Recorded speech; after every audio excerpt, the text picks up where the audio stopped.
Hey everybody, Art Wood Mortgage Team. Your favorite mortgage guy on the planet. If you didn't know, just ask me, I will tell you.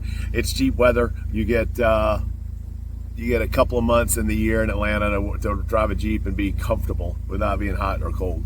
But speaking of hot or cold, nice segue there. I want to let you know kind of what happened last week and what we can expect this week. Number one, we had CPI and PPI come out. PPI, which are our inflation numbers, if you watch my videos, they're inflation numbers, the producer side and the consumer side. So PPI came out as expected, which is great. You know, there was a whole lot of market movement. CPI came back in a little hot, like a tenth hot, which would have sold off bonds and it would have been bad news for rates. But part of that component was earlier in the day, actually it was the same damn time. It wasn't earlier today. They reported jobless claims, and it was highest since the pandemic.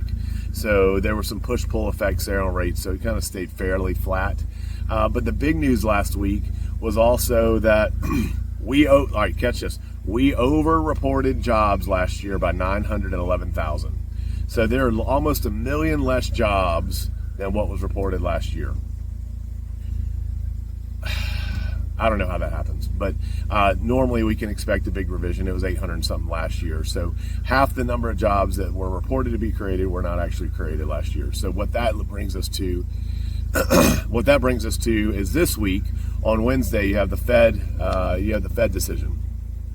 It's fully baked in. They're going to cut by a quarter point. There are some dissenters that say they won't cut. There's some that say we need a 50 basis point cut. But what I want you to know is a lot of times that has no effect or no positive effect on mortgages.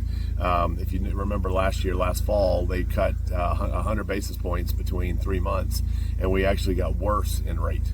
So I think a lot of times it may be buy on the rumor, sell on the news. So we'll just keep our eyes or our fingers on the lock button and stuff and see what happens. But the Feds have a dual mandate on inflation and employment. And right now employment's lagging. So and inflation seems to be kind of holding steady, if you will. So we'll see what that means. But stay tuned as always, and I will keep you educated, and I'll turn your mortgage into a work of art. Take care.